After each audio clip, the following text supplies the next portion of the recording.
up, gamers? Today on Dice and Dragons, we are going back to Legendary. And while I don't have a Spider-Man shirt, I've got, that guy he idolized shirt on. We are going to be reviewing Spider-Man Homecoming, an expansion for the Legendary Marvel system. And I'll let Julie tell you about the game, although she's already done it once before, because this is only an expansion. But it's for ages 14 and above. It's cooperative. Plays in 30 to 60 minutes, and it's a 1 to 5 player game. Yeah, and in the new expansion, what you get are 2 new double-sided masterminds, 5 new heroes, 2 villain groups, as well as 4 new evil schemes. And the interesting thing about Spider-Man Homecoming is it does bring in some elements from the Legendary Encounter system, such as Coordinate, as well as Striker, but I believe Striker is not from the Legendary Encounter system. We haven't gotten to those games yet, but we will eventually. I think we've talked enough about the game. What do you think? I think we should take it to the table. Let's take it to the table. So we're going to grab our drinks, grab our best friends. I mean, it is Spider-Man Homecoming. High school is all about your friends.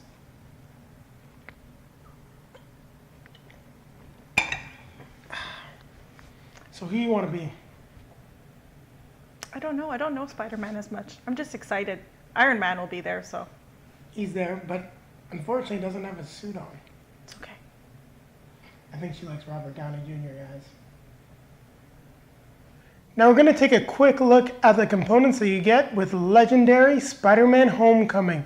Now what we will do after this quick overview, we'll take a closer look at some of the cards in more detail, to be the heroes and the villains, and we'll discuss what some of those new abilities mean. So let's get to it. We're going to take a look at the components. Now we're going to start with the villains that you have here. And as you can see, we've got 2 new villain groups and 2 new masterminds. There are no henchmen groups that are added to the game in this expansion. The villain groups that we have are Vulture Tech, and as you can see, it's elements of the Vulture suit. And I know I'm saying a little bit off camera, but you can see his wing turbine right there. We've got the Salvagers represented by the Tinkerer, and we've got the Shocker number 2 here, and if I'm not mistaken, Shocker number 1 is included in the villain group as well. And then we've got the 2 new mastermind cards. We've got Adrian Toomes and the Vulture. And it's important to note that these masterminds are double-sided with an epic version of the mastermind as well. So when we do take a closer look at the cards, we'll discuss what the difference is between the regular mastermind and the epic mastermind. Now, of course, we have the rule book, and the rule book will help by detailing some of the new abilities that you do get in the game, like Danger Sense, Wall Crawl, and Coordinate. And finally, what we get are our new heroes. We get 5 new heroes that are added to the game. And we'll start with the first hero. We've got Peter Parker, and you can see these referenced by the low-quality Spider-Man suit. But of course, we've got the high-tech Spider-Man as well, after Tony Stark has given him an upgrade. Now this hero group is very interesting. You can see May Parker, you can see Liz, and I just want to slide out of the way, like Michelle. This group is known as Peter's allies, and why I think they're very different is you've got different characters. You've got Ned, Michelle, Liz, and May Parker in that hero group, I almost said villain group there, and it does lead to each card feeling very different. We also have Happy Hogan, because he's a big feature of the MCU, as well as especially this film, Spider-Man Homecoming.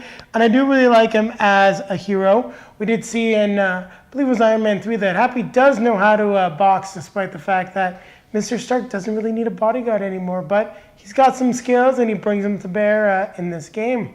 And then finally, we've got Tony Stark.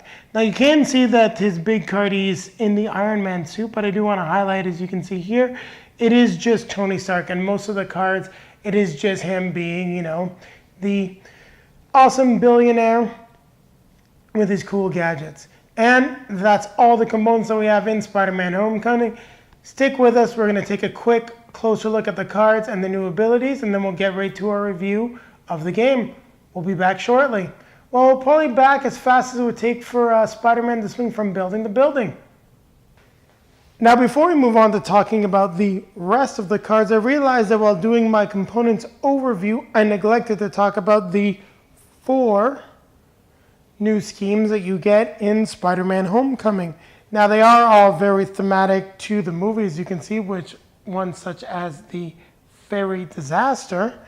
Now, we've played Distract the Hero and Scavenge Alien Weaponry, and we didn't have too many difficulties with those. However, Scavenge Alien Weaponry can get a little bit difficult as things go on, with Smugglers having Striker and Twist play 2 cards from the villain deck. We definitely started running into some problems. Now, the interesting ones, the ones that are going to give you the most variety, I think, in terms of playing the game, are the Fairy Disaster and the Explosion at the Washington Monument. Now let's take a look at the Fairy Disaster. You have 9 twists, and you put the bystander stack above the sewers as the fairy. And then when evil will win when 7 bystanders are in the KO pile and or escape pile. Now for twists 1 to 4, if there's a villain in the city space below the fairy, you KO 2 bystanders from the fairy. Now whether you KO the bystanders or not, the fairy moves 1 space to the left, which is fairly challenging when you think about that, and you can see how you're going to be really getting a little bit of a different experience with this game. With that being said, we've talked about the scheme twist. Let's move on to taking a look at the hero cards and the differences on those. Keep it right here. We're going to be swinging back to you in a flash. Now let's take a look at some of the hero cards and the new abilities that you get in Spider-Man Homecoming. So the first card we're going to look at is the Loyal Friend, which has Coordinate and Striker. We'll talk about Striker first. Now what Striker means is that depending on the amount of Master Strikes played, you get a different fight value. Meaning that with regards to this card, if there happen to be 2 Master Strikes out, it would be worth 2 damage. If it was 5, it would be 5 damage. Now we'll take a look at the Asset Management card, Happy Hogan's main hero card, which has double Striker. Now what that means is you double the amount for the Master Strikes. So with just 1, it would be worth 2. With 2, it'd be worth 4, so on and so forth. Now the other thing we were talking about is Coordinate. And you'll see that also on the Genius Billionaire and the Something is Happening, the hero Peter Parker from Spider-Man Homecoming card. Now what Coordinate means is that you can discard the card, and by discarding the card, and I know I just have it at the side here, you would then draw a new card, and the person that you are coordinating with, provided that they accept, players do not have to accept the coordinate, can then use this card on their turn. So for example, you can coordinate with this one, which would trigger Danger Sense, which we'll talk about in just a second. This one also has the Wall Crawl ability, but the Wall Crawl ability is only when you're actually acquiring the hero. So you've taken a look at Coordination. I'll just show you another one here, which is Net. And the interesting thing about this, if you don't have any red cards, but your allies do, coordinating with this card would let them actually get potentially a nice 3 purchasing power. So we're going to talk about Danger Sense. Now, the way Danger Sense works is you are going to reveal the top card or top few cards of the villain deck. Now we'll take a look at the Avenger in Training card here, where we've got a Danger Sense of 1. What you would then do is you would reveal the card, and I've just got some villains here. If it's a villain and not a Master Strike or a Scheme Twist, you gain an extra damage, meaning this card is now worth 3 damage. That's why it's listed as 2+. Now, if we have something like a Danger Sense of 4, for Something is Happening, you'd reveal the top 4 cards. And in this case, they are all villains, meaning that it's worth an extra 4 damage. Now, the interesting thing with Danger Sense is you can put the cards back on the deck in any order that you like, meaning if you have any Scheme Twists or Master Strikes there, it's a great way to delay having them out. That's why I really enjoy these cards. Now the other ability that you will see, and we'll take a look at this card over here, the Spider Grip, is Wall Crawl. Now what Wall Crawl means is that this card gets applied to the top of your deck, meaning when you acquire it, you flip it over and put it at the top of your draw pile, and you will draw it into your hand next turn, which can be very, very powerful. You can see we have Wall Call for a Spider Grip, Avenger in Training, and Something is Happening. So if you've got a good idea that there's maybe a lot of villains in the top of the deck, especially if somebody else used their danger sense. Picking up these cards can be very powerful, especially with the ability to coordinate them to help somebody else out. And then also you can see danger sense to tie back into the main game will trigger with the little gray area with an Avengers hero. So as you can see, the new abilities do still tie into the core game. Now that we've taken a look at some of the new stuff, we'll take a quick look at the villains and just show you some of the new stuff for the masterminds and the villain cards, and then we'll get to our review. Keep it right here as we keep swinging through this expansion pack. Now before we move on to our review, we're going to take a quick look at the new villains in Spider-Man Homecoming. Now you notice that on the villain cards you often see the plus symbol next to their fight value. Well, when you're taking a look at them, that's because the cards have Striker, meaning they do get the boost from the Master Strikes like the hero cards do, and as well as the Masterminds do, as you're going to see in a second. You can see Striker 5+. And we did talk quickly about the two Masterminds that we have, the new ones, Adrian Toomes and Vulture. You'll notice that they've got one side, which is their regular version. You'll see that you've got Striker for Vulture. However, when he is an epic mastermind, there are no changes to this aspect of his card. He just gets an extra 2 fight, becoming 10+. Whereas when we're taking a look at Adrian Toomes, who has double Striker and starts out as 5+, when you flip it over, this here the card changes, but only with regards to the triple Striker, meaning he gets 3 times the bonus from the Master Strikes, meaning if all 5 of them are out there, you got to hit them for 20, which is, whew, for those of you that know the game, very difficult. Now that we've gone over the villains, we're going to cut right here, and we'll be back with our review of the game. So Legendary, Spider-Man Homecoming, the expansion to Legendary. What did you think of the game, even though you're not the biggest Spider-Man fan? I enjoyed it. I've come to the conclusion this is the third version I play. This is my second favorite. I love Legendary, I think. I enjoy playing it. I love the way it plays. I love the cooperative aspect of it. And actually this version with Coordinate adds a little bit even more collaboration. So there's some things that I didn't like quite as much in this version playing just the expansion. Some of those things being the fact that a lot of the cards are worth 2. So they're really easy to acquire, I find. Yep. And they're not necessarily quite as strong as some of the other cards that we had in the Marvel MCU version. No, like you don't have anything like Thor's Call Lightning or like Iron Man's Repulsors. You can't really chain those big attacks. And maybe it's the way we played. Maybe I just feel like there aren't as many high-powered cards, so you get a lot of medium cards. There's also the random element to not forget about with like the danger sense that can be either really powerful or worth. Yeah, and that was interesting, and I liked the Coordinate. The first time we played was really easy when we played that first villain. Yeah, I think we played the easy version of Adrian Toomes, and it was like what, 15 minutes, and he was toast. And I said, "Is that it?" And then when we played the Vulture the first time, we weren't playing to the full advantage. We weren't coordinating. We weren't playing as a team, so and all of the Master Strikes, so the striker element came up hard against us. We couldn't beat anything. No, it was ridiculous. We had like 5 Master Strikes out by like halfway through the villain deck. It was just watching ourselves slowly be defeated. I don't even think it was halfway through the villain deck. So one of the things we talked about, and I completely agree, is I think this would be fun. Spider-Man would be fun to add into the MCU, and so it would be nice to be able to add him in and have him as one of the Avengers available in the deck. Because I think the danger sense might be nice too, help others be able to prepare.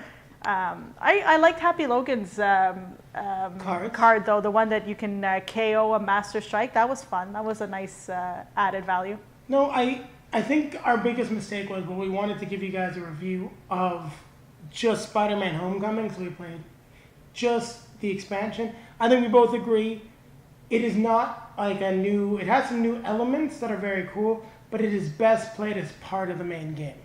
But that being said, we got to experience all of the heroes. The one hero group that I'm calling it a group because there's multiple people in it that I didn't particularly enjoy were Peter's allies. Well, very thematic to Spider-Man Homecoming, and there's some cool Coordinate cards. at least in a 2-player game, because we only played a 2-player, I don't think they work as well as maybe having those mixed in with some of the other Avengers cards when there's 5 and 6 players, when you could actually be getting the card and sharing like multiples of the card to really, boost people's power. But the one thing I would like to say is like Vulture's Master Strike, at least playing with the side that we played, which is 8+, was very, very nasty. The fact that he could wound everyone in the HQ, and then we would have to, when we recruited a hero, give that other, our partner or the other player all of the wounds was just like ridiculous. I think at one point we each had like 12 wounds in our deck because they kept Master Strike, Master Strike, Master Strike. Yeah, and I think that's also because we're playing 2 players. If we weren't playing 2 players, the wounds would have been spread out a little bit more, so it might not have been quite as bad.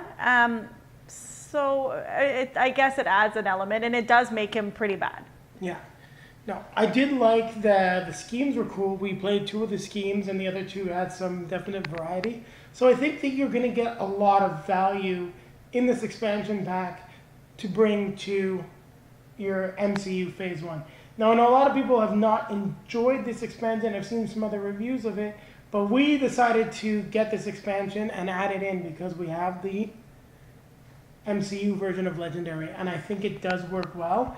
Coordinate was a lot of fun, especially if you're not trying to calculate, the victory points at the end, something that I think we both agree that in a 2-player game, it doesn't really work very well unless there's clearly one person that just beats the mastermind by themselves and you kind of know, but with the coordinate element. He tried to declare being a winner, even though I helped him beat Vulture twice. I was more referring to the first time when I beat Vulture like 4 times in a row with one hand because the Danger Sense cards can be incredibly powerful. And before we forget, I want to talk about the other element that you didn't comment on was the wall crawl. What did you think of the wall crawl ability, the ability to put that card at the top of your deck to melee again in the next hand? Yeah, I think that's a lot of fun, especially when you're trying to plan what you're going to do next.